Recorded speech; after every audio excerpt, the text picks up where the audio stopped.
거를 어떤 내용을 공부했는지 전 시간에 아주 방대한 내용을 공부한 것 같지만 사실은 딱 요약하면 이런 내용을 공부한 겁니다. 이런 식으로 간단히 요약할 줄 아셔야 됩니다. 자, 먼저 부동산의 그 개념이다 해서 부동산의 개념을 정의할 때도 복합적으로 한번 접근해 보는 겁니다. 이런 식으로. 자, 복합적 하면 항상 뭐라고요? 법경기 기억나시면 됩니다. 법경기. 그래서 법률적 측면, 그 다음에 뭐라고요? 경제적 측면, 기술적 측면, 이렇게 구분할 수 있는데, 자, 이때 이제 이 기술적 측면은 이제 눈에 보이는 측면에서 주로 개념을 정의하는 겁니다. 이걸요, 유형적 개념이다 해줍니다. 그 다음에 경제적이라든가 법률적 측면은요, 눈에 보이진 않는다는 얘기죠. 네, 그래서 요거를요, 무형적 개념이다 해줍니다. 그래서 기술적 측면에서는 부동산 하나의 자연이다. 그 다음에요, 뭐 공간이다. 이런 식으로. 세 번째는요, 위치이다.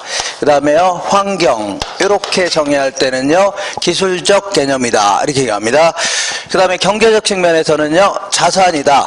그 다음에 자본이다. 자산, 자본. 이런 식으로. 그 다음에요, 생산 요소가 될 수도 있네요. 생산 요소이다. 그 다음에요, 하나의 소비재가 될 수도 있다. 이런 식으로. 그 다음에 시장에 거래되는 하나의 상품이다. 이런 식으로 정의할 때는 상품.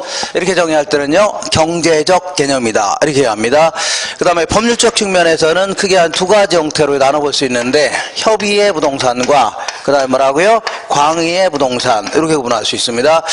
자, 협의의 부동산은 우리 민법에서 얘기하는 부동산입니다. 민법에 따르면 부동산이라는 것은 이런 걸 얘기한다. 이게 이제 본질적 의미의 부동산이 될 수 있고, 자, 광의의 부동산은 민법에서 얘기하는 부동산뿐만 아니라 다른 법에 따라서 타 법에 따라서 등기 등록을 요하는 것들 있죠. 이런 것도 전부 다 부동산처럼 때로는 취급하겠다 그런 얘기입니다. 그래서 이제 민법에 따르면 우리 부동산이라는 건 이런 걸 얘기합니다. 이런 식으로 이렇게 우리 민법에 따르면 토지와 토지 위에 있는 정착물을 말한다. 이렇게 얘기합니다. 자, 정착물이 뭐냐면 토지에 항구적으로 달라붙어서 쉽게 이동할 수 없는 것들 있죠. 이런 거 뭐라고요? 정착물 해줍니다. 그래서 정착물 어떤 게 있나 보겠습니다. 뭐 대표적인 이제 건물이라는 게 있네요. 건물. 자, 이렇게 지붕이라든가 기둥, 벽 이런 거 갖추고 있는 걸요, 건물이 하는 겁니다. 건물 외에도 이 다양한 정착물이 있을 겁니다. 뭐 담장이라든가 아니면요 지하도라든가 육교라든가 아니면요 도로 위에 있는 포장, 터널 이런 것들이 있죠. 전부 다. 그리고 나무들의 집단 이런 것들도 전부 다 이 정착물에 해당이 되는 겁니다. 우리 민법에 따르면 이런 걸 뭐라고요? 부동산이다 이렇게 얘기합니다. 근데 이 정착물 중에서는 어떤 거는 토지하고는 독립된 부동산이다. 그 얘기는 독립성이 있다라는 얘기는 걔만 별도로 팔 수가 있다는 얘기입니다. 아니면 걔만 별도로 은행에다가 이 담보 잡히고 돈 빌릴 수 있다는 얘기죠. 이걸요 정착물 해주는데, 이 건물 같은 경우는 독립된 부동산으로 간주합니다. 이 건물만 따로 팔 수 있다는 얘기죠. 그리고 건물만 따로 담보 잡히고 돈을 빌릴 수 있다는 얘기입니다. 근데 너 담장만 네가 사가라, 아니면 도로 위에는 포장만 네가 사가라 이러지 않겠죠. 그래서 얘네들은 토지에 달라붙는 순간, 얘네들은 토지에 달라붙는 순간 토지의 일부로 간주합니다. 토지 일부가 되는 거지 독립성은 없다 해줍니다. 독립성은 없다 이렇게 써놓으세요. 자, 다만 이 나무 혹은 나무대 집단 같은 경우에는 자 명인 방법을 갖춰서 공시한다면, 예를 들어서 명백히 인식할 수 있는 방법인데, 자, 이 울타리 같은 거 쳐놓고 들어오지 마세요 이런 식으로 공시할 수 있는 겁니다. 이 관습법상 이렇게 이제 공시하는 방법인데, 이런 식으로 하게 되면 그때는 이제 독립된 부동산으로 간주합니다. 독립성이 있다 해줍니다. 자, 다만 이거는 별도로 등기한 건 아니기 때문에 은행에서 담보 잡히고 돈을 빌릴 수는 없습니다. 저당권 설정은 안 되지만 어쨌거나 뭐라고요? 별도로 팔 수는 있다 이렇게 정리하시면 됩니다. 자, 이 정도 정리하시고, 그 다음에 광의의 부동산은 당연히 협의의 부동산을 포함하는 겁니다. 그리고 여기다가 소위 말하는 이렇게 다시 써볼게요.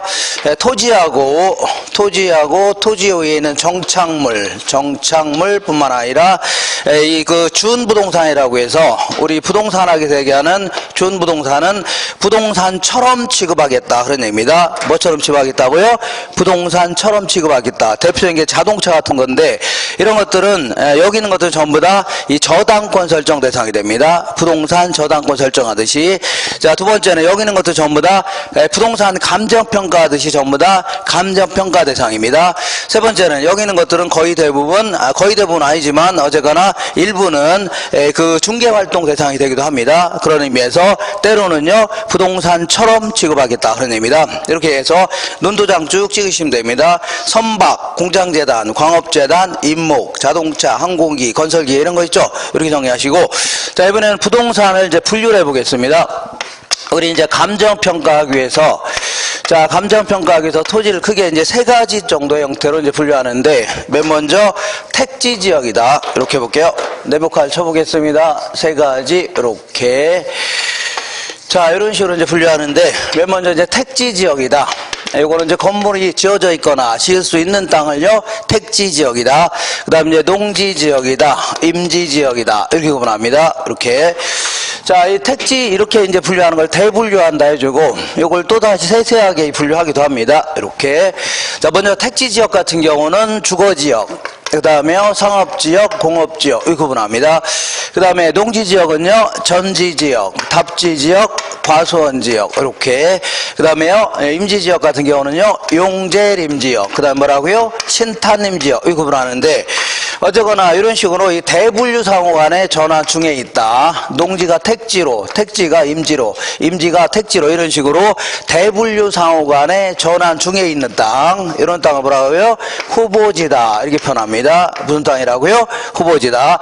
그 다음에 이렇게 소분류된 자기네들끼리 이 안에서 택지 내에서 자기네들끼리 전환 중에 있는 땅, 이런 땅을 뭐라고요? 이행지다 이렇게 표현합니다. 이행지. 자, 그리고 이 택지라는 것은 건물을 지을 수 있는 땅을 뭐라고요? 택지다 하는데, 우리 이제 건축법에 따르면 대지라는 용어를 쓰기도 하는데, 택지하고 대지는 동일한 용어입니다. 다만 택지는 어디서 쓰는 용어라고요? 감정평가. 대지는요 건축법에 쓰는 용어입니다. 근데 이런 것들은 건물이 지어져 있거나 건물을 지을 수 있는 땅이죠. 이런 거를 뭐라고요? 이걸 택지다고 대지라 하는데, 이런 주변에 있는 땅을 다 뭐라고요? 택지라는 겁니다. 근데 아무리 택지라 하더라도 도로 위에다 건물 같은 거 지을 수는 없는 거죠. 아니면요 철로 위에다 지을 수는 없는 거죠. 그래 그런 것까지 다 포함해서 이걸 뭐라고요? 부지다 이렇게 표현합니다. 무슨 땅이라고요? 부지다 이렇게 정의하시고, 자 이번에는 이러한 택지를 좀 다른 형태로, 주로 이제 택지 부분을 주로 얘기합니다. 다른 형태로 알아볼게요. 낮이다, 그 다음에 뭐라고요? 건부지 이렇게 구분할 수 있는데, 자 낮이라는 것은 토지 위에 건축물이 어떻다고요? 없는 땅, 이런 땅을 뭐라고요? 낮이다 해줍니다. 건부지 같은 경우는요 토지 위에 건축물이 있는 땅, 이런 땅을 뭐라고요? 건부지다 해줍니다. 그 다음에 이제 여기가 어떤 땅이 있는데, 이 땅에다가 지들 마음대로 무턱대고 건물 지을 수는 없는 겁니다. 자, 지역마다마다 용적률, 건폐율 이런 게 주어지면서 건물을 지을 수 있는 크기가 이제 주어집니다. 그래서 이런 식으로 해서 용적률, 건폐율의 제한에 따라 건물 지었죠. 건물 짓고 남겨놓은 이러한 땅, 이러한 땅을 뭐라고요? 공지다 해줍니다. 무슨 땅이라고요? 공지다. 이렇게 정의하시면 됩니다. 자, 우리가 일반적으로 낮이라는 것은 뭐라고요? 건축물이 없는 땅, 건부지는요 건축물이 있는 땅, 이런 땅을 얘기하는데, 우리나라 토지보상평가 지침에 따르면 낮이의 정의를 이렇게 정의하고 있습니다. 낮이라 하면은 대한민국에 있는 모든 땅들은 공법상의 규제는 받습니다. 경법상의 규제는 받는다는 얘기죠. 이렇게. 자, 다만 지역권, 시상권, 임차권 같은 거는 개인들 간에 설정하는 권리라는 얘기죠. 이러한 사법상의 제한은 아직은 없는 땅, 이렇게 좀 깔끔한 땅, 그리고 농작물의 경작 이런 거에도 이용되지 않는 이러한 땅을 뭐라고요? 이런 땅을 낮이다 해줍니다. 이렇게 정의하시고, 자, 그 다음에 우리가 아니라 일본 쪽발이 애들은 요거를 이런 식으로 표현합니다. 이 간혹가다 모의고사에서 물어보기 때문에, 자, 갱지와 뭐라고요? 저지 이렇게 얘기하는데, 갱지가 됐든 저지가 됐든 건축물이 없는 땅입니다. 그리고 어떤 땅이든 공법상의 규제는 받아야 안 받아요? 받는 겁니다. 어떤 땅이든 공법상의 규제는 받는데, 이 갱지는 우리나라 낮이하고 똑같은 겁니다. 사법상의 제한은 받지 않고 있는 땅이죠. 이런 땅을 뭐라고요? 갱지다. 그 다음에 얘는요 사법상의 제한마저 받고 있는 땅, 이런 땅을 뭐라고요? 저지다 이렇게 표현합니다. 자, 그 다음에 그 밑에 보시면 어떤 땅이 있는데, 어떤 사람이 요만한 땅을 갖고 있다. 그럼 이것도 하나의 필지가 되고, 어떤 사람이 이렇게 큰 땅을 갖고 있다. 이것도 하나의 뭐라고요? 필지입니다. 그 다음에 어떤 사람이 이렇게 생긴 땅을 갖고 있다. 이것도 하나의 필지입니다. 그래서 이런 식으로 소유권을 구분하기 위한 단위, 이런 뭐라고요? 필지라는 겁니다. 그리고 필지별로 하나의 지번이 부여됩니다. 여기 58번지, 59번지, 60번지 이렇게 부여된다는 얘기죠. 이런 식으로.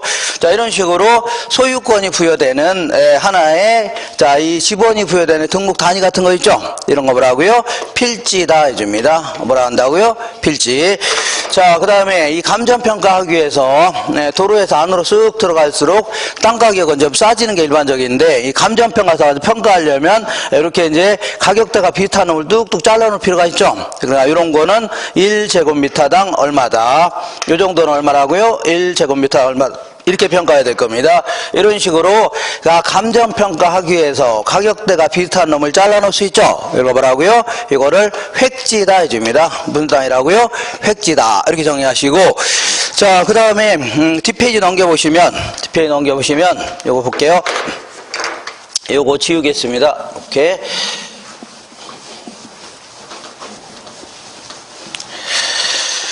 자, 여기 뭐가 있냐면, 여기가 이제 어떤 사람이 여기다 집 짓고 살고 있다. 그리고 어떤 사람이 이렇게 되어 있는 땅 갖고 있다. 그럼 이렇게 집을 지을 수는 없는 거죠. 그러니까 이렇게 좀 정지 작업해서 이렇게 여기다 집을 지어야 될 겁니다. 여태 이런 식으로, 요런 땅 있죠? 요런 땅. 자, 그러니까 무너져 내리지 말라고 축대 같은 거 쌓은 땅. 이런 땅을 뭐라 하냐면, 이런 땅을 뭐라고요? 법지다 해줍니다. 무슨 땅이라고요? 법지. 자, 그러니까 얘는 법으로는 소유권이 있습니다. 다만 활용식은 없는 땅, 쓸모가 없는 땅, 이런 땅을 뭐라고요? 법지다 해줍니다. 그 다음 이제 바다가 이렇게 있으면, 바닷물이 최대한 밀려왔을 때, 여기까지를 최고 만조 수위선이다 해줍니다. 근데 여기서부터 곧바로 소유권을 부여하게 되면 문제가 생길 수 있다는 얘기죠. 그러니까 지적공부 소관청에서 약간의 거리를 뛴 다음에, 어느 정도 뛴 다음에, 여기서부터 뭐 갑의 소유다, 이런 식으로 해서 소유권을 부여하게 될 겁니다. 요때, 요 땅 있죠, 땅. 요런 땅을 뭐라고요? 빈지다 해줍니다. 빈지. 요 빈지는 소유권은 비어있다는 얘기죠. 다만 활용식은 있는 땅, 이런 땅을 뭐라고요? 빈지다. 이렇게 합니다. 자, 그 다음에 여기 다들 이제 아시겠지만, 이렇게 도로에 이렇게 접하면이 없는 땅, 이런 땅을 뭐라고요? 이런 땅을 이거 맹지다 해줍니다. 무슨 땅이라고요? 맹지.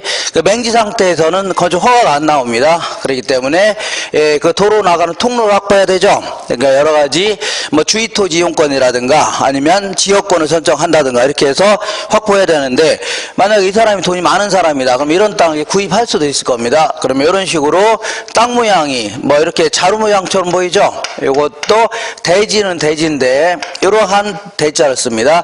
자루 모양 대자다. 마치 자루 모양처럼 보인다 해서 뭐라고요? 자루 모양 대지 이렇게 해주면 돼요. 그 다음에 기타 잡다한 용어들 보겠습니다. 대지 등으로 개발되기 전에 자연 그대로의 토지, 이걸 뭐라고요? 소지다 이렇게 표현합니다. 소지. 자, 그 다음에 고압선 아래의 토지로 보통 선화지 감가를 행한다. 답이 나와 있네요. 여기 선화지다 해줍니다. 고압선 아래에 있는 땅을 뭐라고요? 선화지다. 그 다음에 지적공부에 등록된 토지로 집안이 홍수 등으로 절토되어 하천에 바닥으로 된 토지 있죠? 이런 거 뭐라고요? 이거를 포락지 해줍니다. 포락지다. 깨구락지가 아니라 뭐라고요? 포락지다. 이렇게. 자, 그 다음에 도시토지 중에서 집가상승만을 기대하면서 장기간 방치해놓고 있는 토지, 이걸 뭐라고요? 공한지다 해줍니다. 자, 그 다음에 어쨌거나 도시토지가 됐든 농촌토지가 됐든 바람직스럽지 못하게 놀리고 있다. 그럼 뭐가 돼요? 이거는 유휴지다 해줍니다. 유휴지다. 이렇게. 자, 그 다음에 농지 등이 정상적으로 쉬고 있는 땅, 이런 거 뭐라고요? 휴한지다 해줍니다. 휴한지다. 이렇게 정리하시고, 자, 그 다음에 이거 지우겠습니다. 이렇게 해서 요것도 다 지우고 이렇게.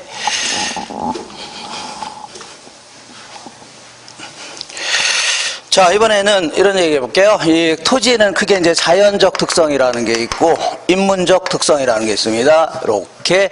자, 박스를 딱 그려보겠습니다. 한 5개 정도. 하나, 2개, 3개, 4개, 5개. 그 다음에 이제 인문적 특성. 요거는 이제 신이 부여한 특성이라면, 요거는요, 인간들이 부여한 특성을 얘기합니다. 이렇게 한 3개 정도, 이렇게. 자, 맨 먼저, 토지는 물리적 힘을 가한다 하더라도 움직일 수 없다는 얘기죠. 읽어보라고요. 이거를, 자, 부동성이 있다 해줍니다. 뭐가 있다고요? 부동성이 있다. 그러다 보니까 자, 그 공시 방법을 달리하게 합니다. 그래서 동사 같은 거는 점유를 요하지만 그 부동산은 꼼짝 못하죠. 그러니까 공적 장부에 기록할 수밖에 없다. 그런 얘기입니다. 등기를 요한다 해줍니다. 그 다음에 시간의 흐름에 따라서 마모되거나 소모되는 게 아니라는 얘기죠. 영원히 존속한다는 걸요. 영속성이 있다 해줍니다. 자, 그렇기 때문에 토지를 갖고 있으면 5억에 구입해서 한 10년 있다 20억에 팔았다. 이런 걸요. 소유 이익도 생기고 때로는요 옥수수 재배해서 팔 수도 있죠. 이런 걸요 이용 이익을 하는데 나는 그냥 소유만 하고 있고 다른 사람한테 빌려줄 수 있다는 얘기죠. 이런 식으로 빌려주는 시장이 발달할 수밖에 없는데 왜 그러냐면 일정 기간 누구한테 빌려준다 하더라도 땅은 그대로 있는 거죠. 그러니까 임대차 시장이 발달할 수밖에 없는 겁니다. 그 다음에 세 번째는요. 자, 이 생산비를 투입한다 하더라도 물리적인 절대량을 늘릴 수 없다는 걸요. 부증성이 있다 해줍니다. 뭐가 있다고요? 부증성. 그래서 우리나라 전체 토지가 이만큼인데 이만큼은 바다로 쓰이고 있고 이만큼은요 농지, 이만큼 택지로 쓰이고 있다면 자, 이 노동자본을 투입한다 하더라도 물리적 절대량을 늘릴 수 없다는 얘기죠. 그걸 뭐라고요? 부증성이 있다 해줍니다. 그래서 이거 물리적 공급은 불가능하다 해줍니다. 그 다음에 어떤 땅이든 동일한 땅이 없다는 얘기죠. 이걸 뭐라고요? 개별성이 있다 해줍니다. 뭐가 있다고요? 개별성. 그러다 보니까 물리적 대체는 불가능하다. 물리적으로 똑같은 것끼리 맞바꾸는 건 불가능하다는 얘기죠. 왜냐하면 똑같은 게 있을 수가 없기 때문에 그렇습니다. 자, 그러다 보니까 일물일가의 법칙이 적용될 여지가 없는 거죠. 토지 한 평당 천차만별이라는 얘기입니다. 자, 그 다음에 어떤 땅이든 다른 땅하고 붙어 있다는 걸 뭐라고요? 인접성이 있다 해줍니다. 뭐가 있다고요? 인접성. 그러다 보니까 어떤 주택가가 있는데 어떤 사람이 자기 땅이라고 연탄구장을 딱 차렸다. 그러면 남한테 막 피해를 줄 수 있는 거죠. 이런 거. 왜 그러냐면 이 주변에 있으니까 피해 보는 겁니다. 인접성 때문이고 그 다음에 또한 만약 움직일 수 있다면 피해를 안 보는 거죠. 움직일 수 없기 때문에. 그러니까 뭐 때문이라고요? 부동성 때문에 이런 형태가 나타납니다. 뭐 때문이라고요? 부동성 때문이다. 이렇게 정리하시고 자, 이번에 인문적 특성은 토지는 별다른 법적 제한이 없다면 다양한 용도를 쓸 수 있다는 얘기죠. 용도의 다양성이 있다 해줍니다. 뭐가 있다고요? 용도의 다양성이 있다. 그렇기 때문에 우리나라 전체 토지가 이만큼인데 자, 이만큼은 바다로 쓰이고 있고 이만큼은요 농지, 이만큼 택지로 쓰이고 있는데 자, 만약에 농지에 대한 수요가 증가한다 그러면 바닷물을 메꿔서 늘릴 수는 있는 거죠. 그 다음에 택지에 대한 수요가 증가하면요 농지를 택지로 바꿔서 공급 가능하죠. 이런 걸요 경제적 공급이 가능하다 이렇게 표현합니다. 뭐 가능하다고요? 경제적 공급. 자, 그래서 이거는 부증성 예외가 아니라 용도 전환에 불과한 겁니다. 이거는 알겠죠? 용도 전환을 통한 공급. 자, 그 다음에 이번에는 어떤 땅이든 다른 땅하고 합쳐서 이용할 수도 있고 내 땅 일부를 잘라 팔 수도 있죠. 이걸요 병합도 가능하고 그 다음에 분할도 가능하다는 얘기죠. 병합 분할의 가능성이 있다 해줍니다.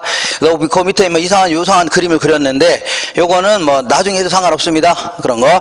그 다음에 마지막으로 위치의 가변성이다 해서 주변 환경이 변함에 따라서 내 땅의 지위가 달라질 수 있죠. 이걸 뭐라고요? 위치의 가변성이 있다 해줍니다.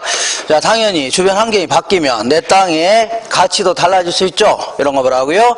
위치의 가변성이다. 그래서 자, 전 시간에 장황하게 많은 걸 공부한 것 같지만 사실은 요걸 한 겁니다. 요거. 그래서 요런 거 아직 집에 가시면서 버리지 마시고 차곡차곡 쌓아놓고 계시다가 모의고사 같은 거 있죠. 요런 거 볼 때 한번 쭉 보고 가시면 엄청난 효과가 나타날 겁니다. 그리고 요런 것만 잘 보시면은 점수가 안 나온다. 그거는 무슨 대상이라고요? 연구 대상입니다. 뭐 그대로 물어보는데 이것도 자꾸 가다 찢어버리고 하니까, 그런 걸 연구해야 됩니다. 왜 점수가 안 나오냐?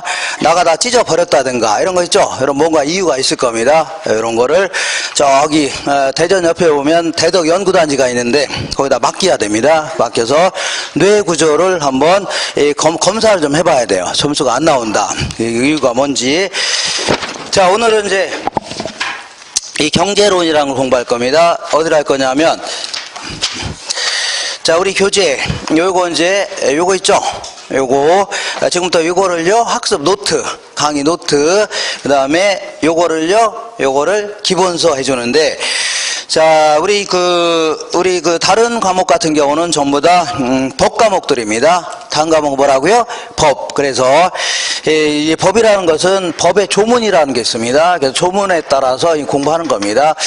자, 이 조문에 따라서 이런 것들은 법에서 인정해주겠다. 이걸 유효한 행위다 해줍니다. 이런 건 법에서 인정하지 않겠다. 이런 거 뭐라고요? 무효의 행위다. 이렇게 해서 법에서 이제 정해주고 있는데, 근데 문제는 시대가 이제 너무 복잡해지니까 이 조문만 가지고는 유효한지 무효한지 헷갈린다는 얘기죠. 경계선상에 있는 것들 있죠. 이런 것들은 결국 사람이 판단할 수밖에 없는 겁니다. 이런 걸 뭐라고요? 판례다 해줍니다. 그래서 자, 우리가 이제 책이 무지 많이 복잡한 것 같지만 이걸 착 펼쳐놓다 보니까 상당히 내용 자체가 무지나 방대해 보이지만 사실은요, 이렇게 이제 조문 위주로 해갖고 거기다 판례까지 연결시켜서 공부하는 게 뭐라고요? 법과목입니다. 아시겠죠? 그래서 저도 이제 옛날에는 이제 상당히 막 이거 공부할 때 민법이라든가 이거 어렵게 공부했는데 나중에 이제 공부하다 보면은 많이 공부하게 되면 요것도 살짝 나름대로 그 내용을 막 축약할 수 있는 겁니다. 그러니까 지금은 어수선할 겁니다. 근데 나중에 공부가 조금 되시면 저도 옛날에는 예전에 제가 이제 아주 공부 쉬울 때 14회 때 이제 합격했는데 그때는 굉장히 쉬웠습니다. 어쨌거나 쉬웠는데 그때 막 민법 저는 공부를 한 번도 한 적이 없어서 굉장히 어렵더라고요. 막 한국말이 왜 이렇게 어려운지 무슨 뭐 쭉말하는 것 같고 막 이상했는데 나중에 이제 공부하다 보니까 거의 이게 좀 이렇게 약간 줄일 수가 있다. 스스로 뭐라고 아까처럼 작년 전 시간에 4시간에 했던 거 있죠? 요거를 한 장으로 줄일 수 있듯이 이렇게 줄일 수가 있는 겁니다. 결국은 맨 앞부분에서 민법 총칙에서는 법률 행위 요게 거의 대부분입니다. 자, 의사표시를 욕구로 하는 어떤 법률 사실인지 뭔지 이런 거 있죠? 이런 겁니다. 그래서 이런 행위가 자, 이거 목적 자체가 뭐 불법이다. 그러면 이제 무효인 행위다. 뭐 이렇게 얘기하는 겁니다. 그 다음에 당사자가 뭐 미성년자이다. 그러면 뭐 취소할 수 있다. 뭐 이런 거 있죠? 아닌가요? 잘못됐나요? 그 다음에 이제 의사와 표시가 일치되는 경우 있고 일치되지 않은 경우 있죠? 그러니까 뭐 통정 허위 표시다, 비진 의사 표시, 사기 강박 뭐 이런 거 있잖아요. 이런 거에서 이렇게 쭉 정리해서 자기 나름대로 이렇게 한 장으로 줄일 수 있다. 그러면 이거는 공부가 많이 돼 있는 겁니다. 근데 그렇지 않고 어수선하게 왔다 갔다 하고 막 정신없다 그러면 아직 공부가 많이 안 된 겁니다. 됐죠? 이런 식으로. 자, 그러니까 어쨌거나 나머지 과목은 전부 다 이제 법 조문을 중심으로 해서 판례까지 연결하는 거 있죠? 이런 거에서 이렇게 정의가 되면 끝나는데 이 부동산학은 학문적인 성격상 얘네들은 그냥 법이에요. 법이 아니에요? 법이 아닙니다. 이 부동산 관련된 다양한 상식을 제공하는 겁니다. 그렇다 치면 상식이라는 것은 아는 게 많은 게 좋아요? 적은 게 좋아요? 많은 게 좋습니다. 그잖아요? 그러다 보니까 많은 상식을 갖고 있는 게 좋다는 얘기죠. 근데 문제는 이거를 현장에 써먹겠다. 그러면 많은 상식을 갖고 있는 게 좋을 겁니다. 그렇지만 이거를 우리는 1년 동안은 뭐라고요? 시험에 합격하는 게 이제 가장 주된 목적입니다. 그래서 그러다 보니까 이 많은 양을 공부하는 것보다는 시험에 나올 수 있는 내용 있죠? 요걸 위주로 해서 공부하는 게 가장 빠릅니다. 그러니까 무슨 얘기냐면 이 책 같은 거는 굉장히 두께만 굉장히 두꺼웠지 쓸데없는 내용이 너무 많습니다. 그리고 너무 막 조잡스럽고 너무 방대하고 그리고 읽어 나가다 보면 굉장히 헷갈립니다. 근데 요거 있죠, 요거는 제가 시험에 나올 만한 내용만 딱 축약해서 여기 정리해 놓은 겁니다. 가능하면 우리 이제 다른 건 어떻게 할지 모르겠지만 부동산학은 가능하면 이게 주교재입니다. 이게 뭐라고요? 주교재. 그리고 요거 있죠, 요거는 뭐라고요? 부교재. 이렇게 해서 공부하는 게 좋습니다. 알겠죠? 나중에 지금은 잘 뭐 해달지 모르겠지만, 잘 볼지 모르겠지만, 나중에 한번 보세요. 결국은 시험에 합격하는 게 주된 목적이지. 1년 동안은 가능하면 시험 합격을 위해서, 그러니까 그 시험용으로 공부하는 게 좋습니다. 알겠죠? 그리고 부수적인 얘기는 별도로 따로 이제 저랑 같이 이제 뭐 알아본다든가 이렇게 하는 게 좋습니다. 되겠죠? 그렇게 해서 자, 그래서 오늘은 이제 경제론이라는 걸 공부할 건데 16페이지 볼게요. 우리 항상 요거를요, 노트, 이걸 뭐라고요? 노트 16페이지에 노트 16페이지 보시면 거기 뭐가 있냐면 잡다한 그림이 있는데 요거는 제가 오늘 이제 공부가 다 끝난 다음에 돌아오시면 요런 내용을 공부했구나, 요게 거의 대부분이구나, 이런 걸 알 수 있을 겁니다. 어쨌거나 수요 공급 이론은 이제 경제 현상을 분석하기 위한 가장 기본이 되는 도구입니다. 그러니까 경제 현상을 말로 설명하는 게 아니라 이게 그래프를 가지고 설명해 보겠다, 그런 얘기입니다. 그래서 이런 식으로 해서 이렇게 그래프를 가지고 이쪽에다가는 가격 하면 이제 프라이스, 영어로 프라이스, 약속하는 겁니다. 지금부터 P 해주면 뭐라고요? 가격이다, 이렇게. 그 다음에 이쪽은요, 퀀터티 해갖고 이제 수량이다. 알겠죠? 수량. 그래서 줄여서요, Q 해주면 수량. 그래서 요거는 이제 때로는 판매량이 될 수도 있고, 때로는요, 소비량이 될 수도 있는 겁니다. 자, 그러면 우리 입장에서는 가격이 어떤 재화가 비싸면 가격이 오르면 안 사려고 하죠? 덜 사려고 하죠? 싸면요, 더 많이 사려고 할 겁니다. 그러니까 이러한 형태의 소비 행태를 보입니다. 이걸요, 디맨드 해갖고 수요 이렇게 얘기합니다. 소비자들의 소비 행태를 뭐라고요? 수요다. 그 다음에 공급자는 어떤 재화의 가격이 올라가면 그런 거 더 많이 만들고 싶을 겁니다. 그러다 보니까 이러한 형태의 판매 행태를 보입니다. 이걸요, 공급이다. 서플라이에서 이거를 줄여서요, S 해주면요, 공급이다. 이렇게. 그리고 시장에서는 수요와 공급이 만나는 점, 이걸 이퀄리티 해줍니다. 이걸 균형점 해줄게요. 뭐라고요? 균형점.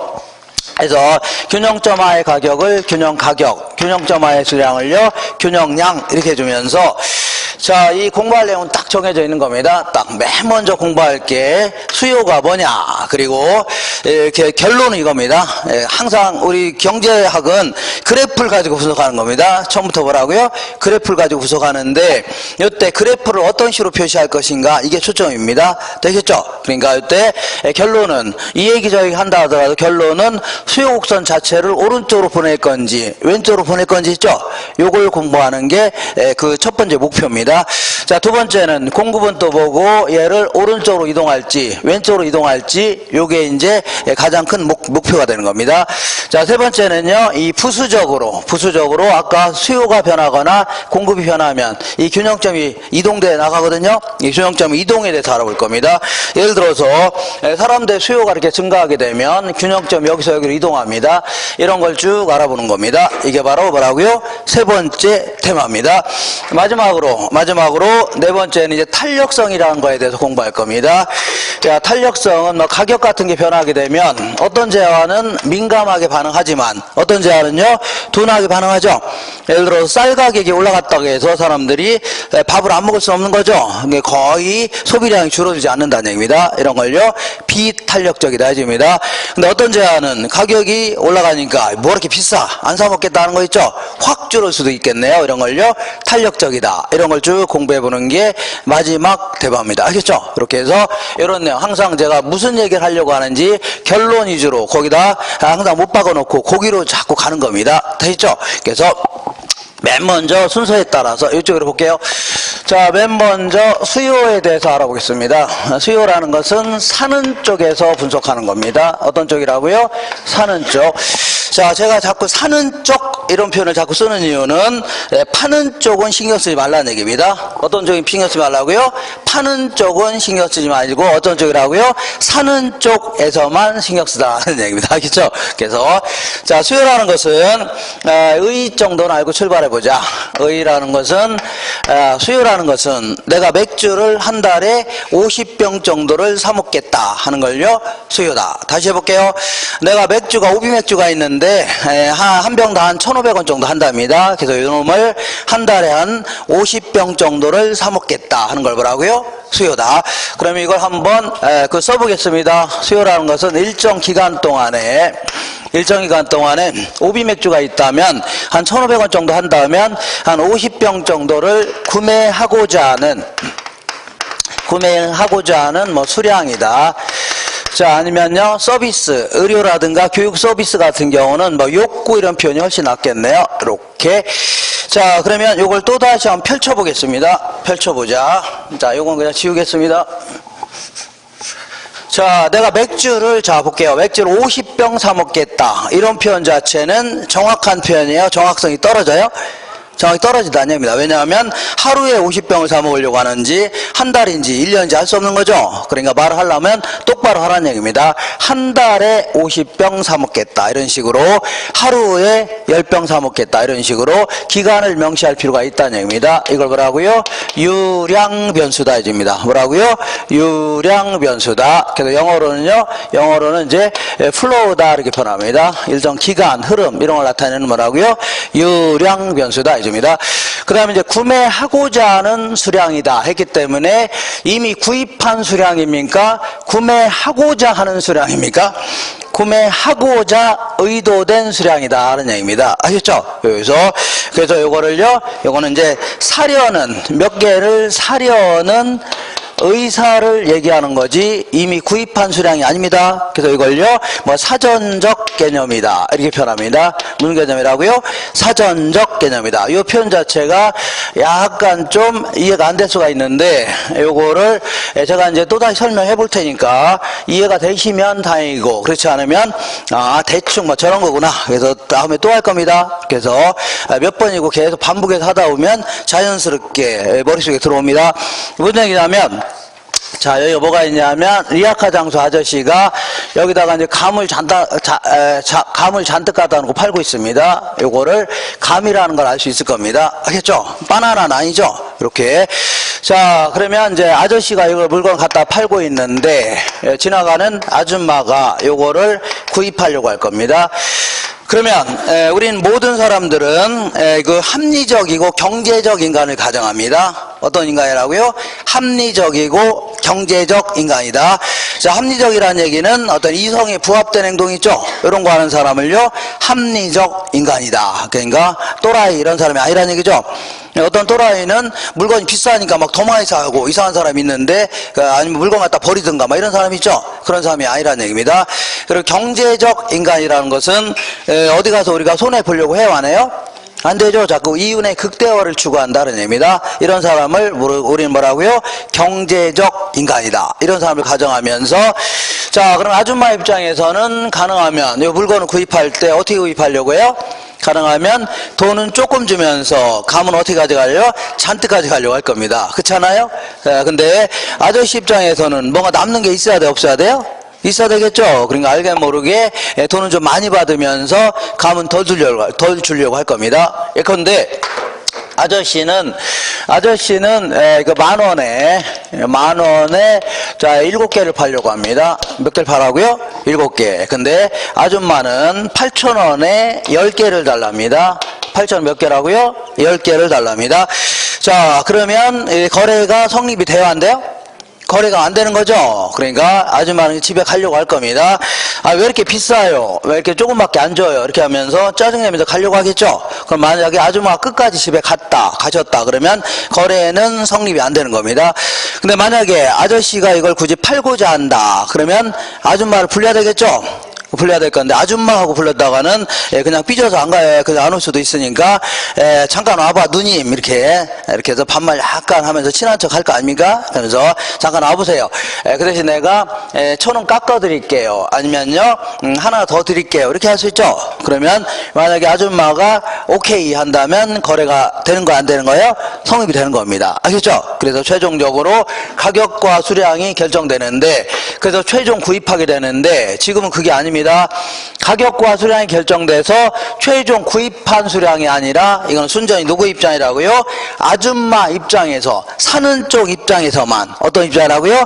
사는 쪽 입장에서만 자, 이 사람의 소득 수준이라든가 선호도라든가 이런 걸 감안해서 이 정도 가격이라면 이만큼 사겠다는 얘기입니다. 그 다음 이 정도 가격이라면 이만큼 사겠다면서 의도된 수량을 얘기하는 거지 실제로 아저씨하고 가격과 수량이 절충돼서 구입한 수량이 아닙니다.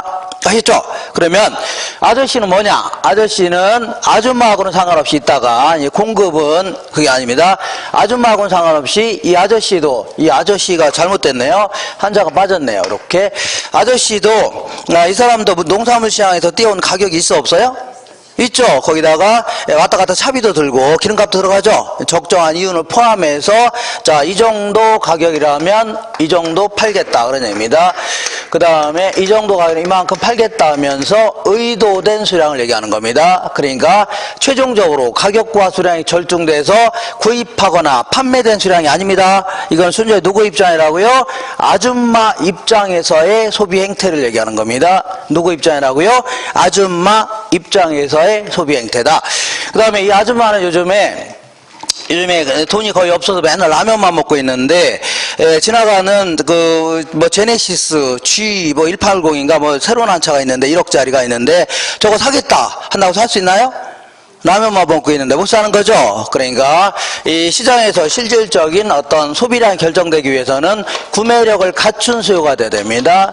돈을 가지고 있으면서 뭐 사겠다 이렇게 나와야 되지, 돈도 없이 그냥 막 사겠다 하면 아무나 다 살 수 있는 거죠. 이거는 실질적인 소비량이 결정되는 게 아닙니다. 알겠죠? 그래서 이걸 뭐라고요? 유효수요다 이렇게 표현합니다. 무슨 수요라고요? 유효수요. 자, 그러니까 수요라는 것은 일정 기간 동안에 사려는 의사도 있어야 되고 살 수 있는 능력도 있을 때, 그때 비로소 시장에서 실질적인 뭐가 결정된다고요? 소비량이 결정되는 겁니다. 이해가 되겠죠? 이렇게. 그러면 이 얘기를 조금 더 다시 펼쳐보겠습니다. 자, 이 경제현상을 분석하기 위한 각종 변수들은 변해나가는 수치인 통화량이라든가 국민소득이라든가 이런 걸 전부 다 그 변수라 하는데, 이러한 경제 변수들은 일정 기간을 명시해야만 분명해지는 그러한 경제 변수가 있습니다. 이걸 뭐라고요?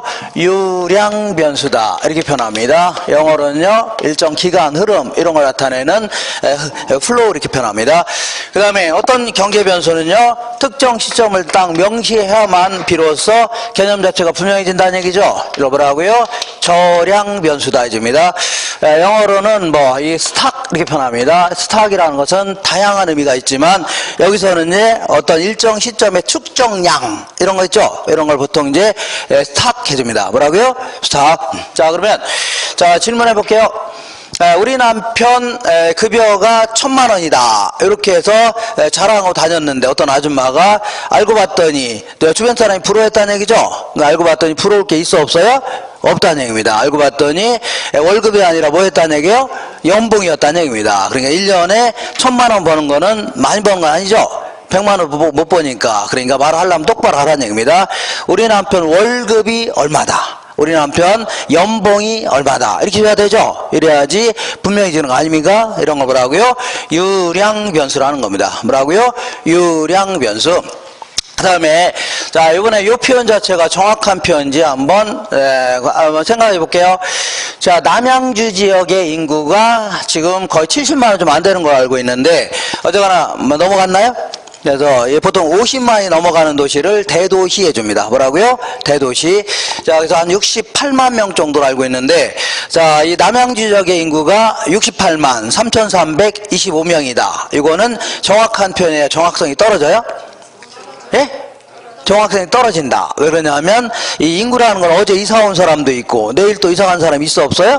있죠. 그러니까 계속 변동된다는 얘기입니다. 그렇기 때문에 항상 특정 시점을 딱 명시해서 요 날짜의 인구가 몇 명이다 해줘야 됩니다. 예를 들어서 오늘 현재 남양주 지역의 인구가 68만 9,325명이다. 아니면 작년 말 기준으로 몇 명이다 이렇게 해줘야 되죠. 이런 거 뭐라고요? 저량 변수라는 겁니다. 알겠죠? 무슨 변수라고요? 저량 변수. 자, 그래서 자부터 요거 이제 자주 물어보니까 잘 정리해 둘 필요가 있습니다. 그 밑에 볼게요. 박스에 보시니까 유량이라는 것은 일정 기간을 명시해야만 비로소 분명해지는 경제 변수 있죠. 이걸요 유량 변수라는 겁니다. 예컨대 한 달에 50병 사 먹겠다. 그 다음에요 1년에 50만 병을 공급하겠다. 이런 식으로 기간을 명시해 줘야 됩니다. 소비 투자도 마찬가지로 1년 동안의 소비량, 6개월 동안의 투자액, 급여도 마찬가지로 연봉인지 월급인지 분명히 해줘야 되죠. 그리고 자, 이 임대료도 1년간의 임대료 아니면요 연 임대료 이런 식으로 분명히 해줘야 됩니다. 국내 총생산을 이제 디메스틱 그로스 디메스틱 프로덕트 해주는데 이걸요 국내 총생산은 일반적으로는 1년 동안 보통 몇 년이라고요? 1년 동안 대한민국에서 생산한 생산물의 시장가치 있죠? 이걸 보통요 국내 총생산 해줍니다. 뭐라고요? 국내 총생산. 그리고 작년 1년 동안 자, 이 남양 지역에서 아파트 지어서 새로 공급한 양이 5만 호다. 이런 식으로 해줘야 되죠. 이런 식으로 기간을 명시할 필요가 있다. 그런 얘기입니다. 이런 걸 답을 하고요. 유량 변수라는 겁니다. 그 다음에 저량 변수는요. 특정 시점을 명시해야만 분명히 주는 경제 변수 있죠. 이걸 뭐라고요? 이거를 저량 변수라는데 자, 요거는 이제 자, 이렇게 볼게요. 자, 이 기업들은 해마다 재무제표를 작성하는데 그래서 공시해야 됩니다. 자, 물론 일정한 규모 이상에 있는 기업들을 얘기합니다. 자, 그래서 어쨌거나 그 회사의 그 어떤 경영 상태, 영업 상태, 운영 상태를 나타낸 표를요, 이 손익계산서라는 겁니다. 뭐라고요? 손익계산서. 1년간의 손익계산서 이런 식으로.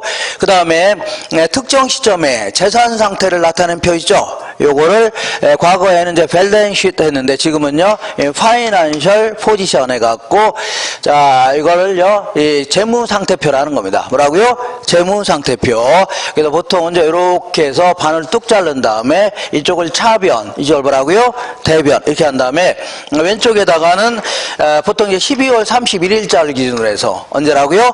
12월 31일 기준으로 해서 이쪽에다가는 이 재산 상태를 쫙 적은 겁니다.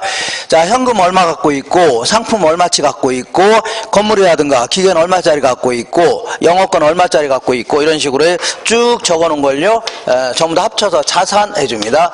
뭐라고요? 자산. 오른쪽은 또 반을 뚝 자른 다음에 여기다가는 그 회사가 지고 있는 빚 있죠? 빚을 딱 적는 겁니다. 그러니까 그 은행에서 얼마 빌렸고 사채는 얼마 정도 발행했고 이런 거 있죠? 회사채도 발행할 수 있는 거 아닙니까? 그 다음에 종업원도 월급 안 준 거라든가 외상값 안 준 거 있죠? 이런 거 전부 다 기록하는 겁니다. 이걸요 부채다 해줍니다. 뭐라 한다고요? 부채. 자, 그러면 재산 총액에서 빚을 뺀 거 있죠? 요게 바로 요거는 이제 이 그 회계학에서는 이거를 자본 해줍니다. 뭐라 한다고요? 자본. 예를 들어서 재산 총액이 10억인데 빚이 3억이다. 그러면 회사가 이게 이제 소유자의 몫이 되는 겁니다. 누구 몫이라고요? 소유자. 그러니까 개인 회사 같은 경우에는 이 소유자가 한 명 있을 겁니다. 그 사람의 몫이 되는 거고 주식회사 같은 경우는 주주들 있죠? 그분들의 몫이 되는데 이게 얼마라고요? 7억이 되는 겁니다. 얼마라고요? 7억. 그러니까 내 재산이 전부 한 5억 정도 되는데 예를 들어 근데 내가 빚이 3억 있다는 얘기죠. 그럼 실제 내 재산은 얼마예요? 2억 정도 된다는 얘기죠. 이거 똑같은 겁니다. 이런 식으로 피를 적는 건데 이때 금에서 불순물을 뺀 걸 뭐라고요? 순금이라는 겁니다. 그러면 재산 총액에서 불순물인 빚을 뺀 거를 이거를 순자산 이렇게도 표현합니다. 무슨 자산이라고요? 순자산. 근데 이 재산 상태는 계속 변해요, 안 변해요? 뭐 현금도 늘어날 수도 있고 건물도 새로 지을 수도 있는 거죠. 그 다음에 빚도 엊그저께 갚을 수도 있고 새롭게 빚을 얻을 수 있죠. 계속 변동되니까 항상 특정 시점을 딱 명시해 줘야 됩니다. 항상 이런 거 뭐라고요? 저량 변수라는 겁니다.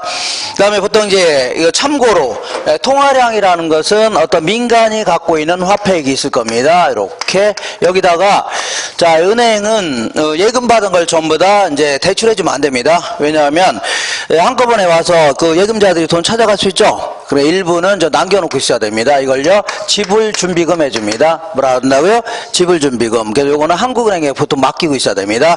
그래서 보통 이게 통화량 하면 민간이 갖고 있는 화폐가하고 은행이 보유하고 있는 지불준비금 있죠. 여기까지 합쳐서 보통 통화량 해주는데 이러한 통화량도 계속 변동이 돼왔는데요. 된다는 얘기죠. 그러니까 특정 시점을 명시해 줘야 됩니다. 국부라는 것은 여기서 말하는 국부라는 것은 대한민국의 우리나라 전체의 재산 가치의 총합 있죠. 이걸 국부라는 겁니다. 그래서 우리나라 국부가 5천조다 이렇게 할 때는 오늘 현재 5천조다 아니면요 작년 말 기준으로 5천조다 이렇게 해줘야 됩니다. 이걸요 국부다 해줍니다. 그 다음에 가격이라는 것은 이 건물의 가격이 예를 들어서 자 이 140억이다 이런 표현은 잘못됐다는 얘기입니다. 왜냐하면 가격은 이 건물의 가격은 계속 변해요 안 변해요? 변동될 수 있죠. 그러니까 작년 말 기준으로 해서 한 142억 정도 된다 이렇게 해줘야 됩니다. 자, 그 다음에 작년 말 기준으로 해서 대한민국의 달러 보유고가 2천억 달러다 이런 식으로 해줘야 됩니다. 인구도 마찬가지로 오늘 현재 남양주 지역의 인구가 68만 9,325명이다 이렇게. 그 주의할 게 주택 재고량 있죠. 주택 재고량은 항상 재고량이라는 표현 자체는 특정 시점의 존재량을 얘기하는 겁니다. 특정 시점이 뭐라고요? 존재량. 그러니까 오늘 현재 남양주 지역에 존재하는 주택 수가 12만 호다 이런 식으로 해서 이런 걸 뭐라고요? 재고량 해주는 겁니다. 알겠죠? 무슨 양이라고요? 재고량. 그래서 우리 그 교재를 좀 잠가 볼게요. 요거 있죠? 요 교재 있죠? 기본서의 157페이지 잠깐 보겠습니다. 자, 기본서 몇 페이지라고요? 157페이지. 자, 기본서 찾으셨나요? 네, 기본서 좀 힘들지만 좀 갖고 다니세요. 가끔 이제 체크도 하고 할 겁니다. 1번 볼게요. 1번. 자, 부동산 시장을 분석할 때 사용하는 자료는 성격에 따라서 일정 기간에 거쳐서 양을 측정하는 유량 자료와 일정 시점에서 양을 측정하는 저량 자료로 구별할 수 있다. 다음 중에서 저량 자료에 해당되는 것은 자, 1번에 어쨌거나 소득 있죠, 소득은 한 달간인지 1년인지 분명히 해줘야 됩니다. 유량 변수고 이자도 1년간의 이자인지 원리자인지 분명히 해줘야 되죠. 앞에 연인간이라고 해놨네요. 3번에 임대료도 월 임대료인지 연간 임대료인지 분명히 해줘야 되죠. 그 다음에 자 4번에 급여도 월 급여인지 연봉인지 분명히 해줘야 되죠. 그리고 부동산 투자회사의 순자산, 아까 순자산이 뭐라고요? 자산에서 부채를 뺀 걸 뭐라고요? 순자산 해줍니다. 이런 것들은 전부 다 특정 시점을 명시해줘야 돼요. 이런 걸 다 뭐라고요? 저량 변수라는 겁니다. 뭐라고요? 저량 변수다. 이렇게 얘기합니다. 자, 그래서 여기는 이제 문제가 많지는 않더라고요. 제가 대충 봤더니 문제가 별로 없으니까. 그래도 우리는 이제 그 마지막 시간에 또 제가 문제를 뽑아서 또 드릴 겁니다. 그래서 3단계로 수업 시간에도 문제 한 번 풀고 그 다음에 끝나는 마당에 한 번 더 풀 겁니다. 한 번 더 겹치지 않은 문제를 뽑아서 풀 거고 그리고 다음 주에 제가 오늘 한 거를 또다시 요약할 겁니다. 이렇게 해서 3단계로 공부했는데 떨어졌다. 그러면 이건 뭐라고요? 무슨 대상이라고요? 연구 대상이다. 이거는 자 기가 막힌 연구 대상입니다. 이렇게 점수 안 나올 수가 있어 없어요?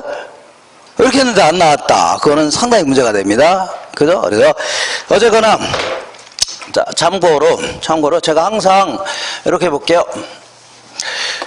이렇게 수요와 공급이 만나는 점에서 균형 가격과 수량이 결정되는데 맨 먼저 공부할 게 뭐라고요? 수요가 뭐냐? 이걸 움직이는 요인들을 알아볼 거고 두 번째는요. 공급이 뭐고 움직이는 요인 세 번째는요. 균형점 이동 마지막으로 탄력성 공부할 겁니다. 자, 항상 교재에 어떤 식으로 구성되어 있나 체크해 볼게요. 17페이지에 다시 올라올게요. 요거 있죠? 요거 맨 먼저 17페이지 맨 위에 이걸 먼저 했어야 되는데 맨 위에 1절에 부동산의 수요 있어 없어요?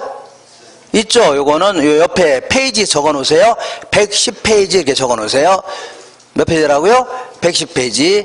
그 다음에 몇 장 넘겨보겠습니다. 넘겨보시면 자 22페이지에 부동산의 공급 있어 없어요?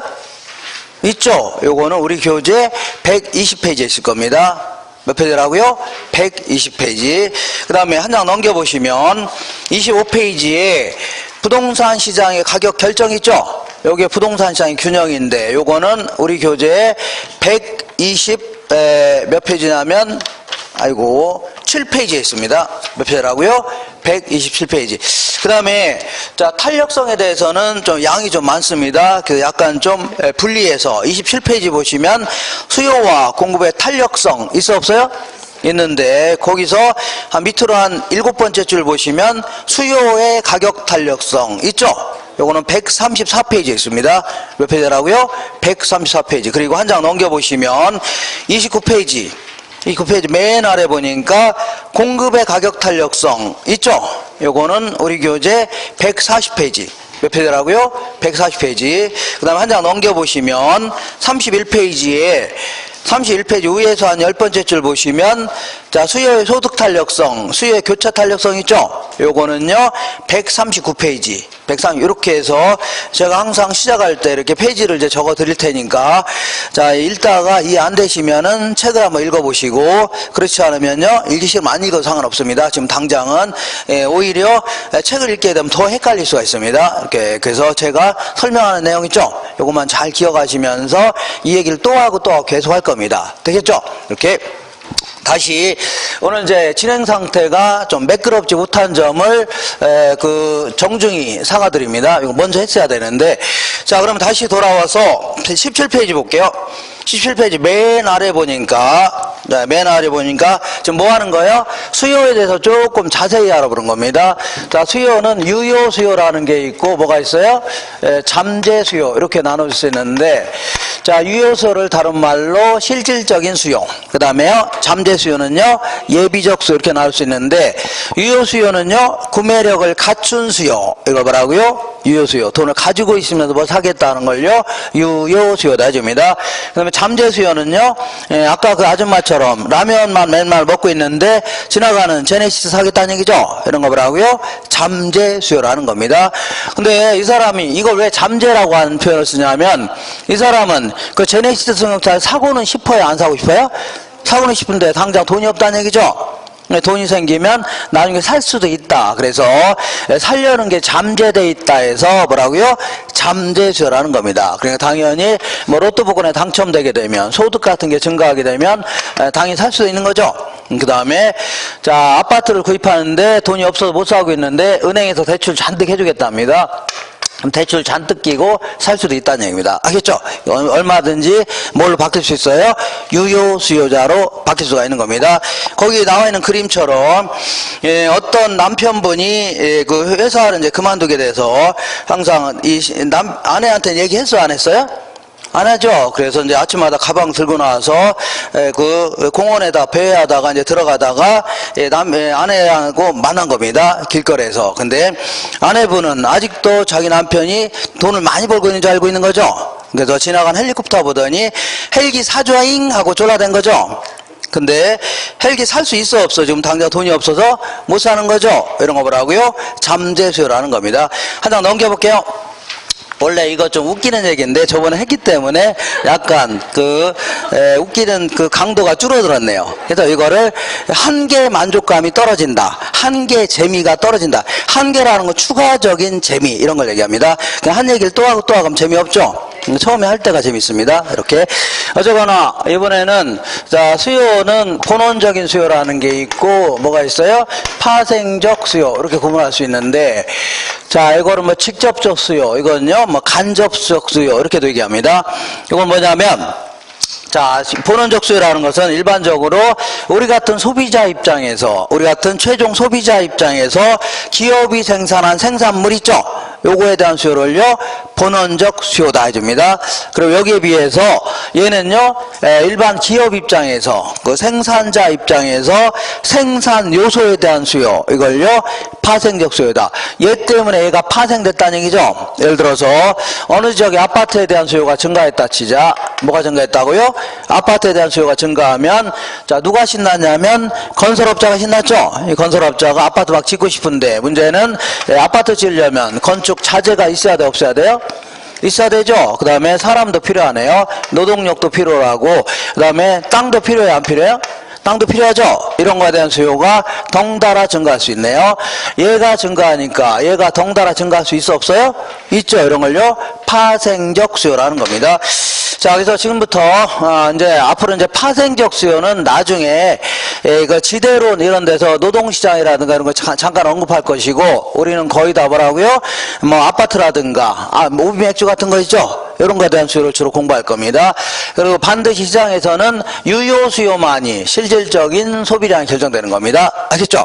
그리고 수요는, 수요 공급은 원칙적으로는 한 달 동안에 몇 병 사 먹겠다, 한 달 동안에 몇십만 병 공급하겠다, 이런 식으로 유량 변수로 설명합니다. 아셨죠? 다만 나중에 주택시장을 분석할 때는 예외적으로 저량으로 분석하기도 합니다. 하기도 하는 거니까 그거는 무시하시고, 이렇게 해서 지금 당장은 무시하시면 됩니다.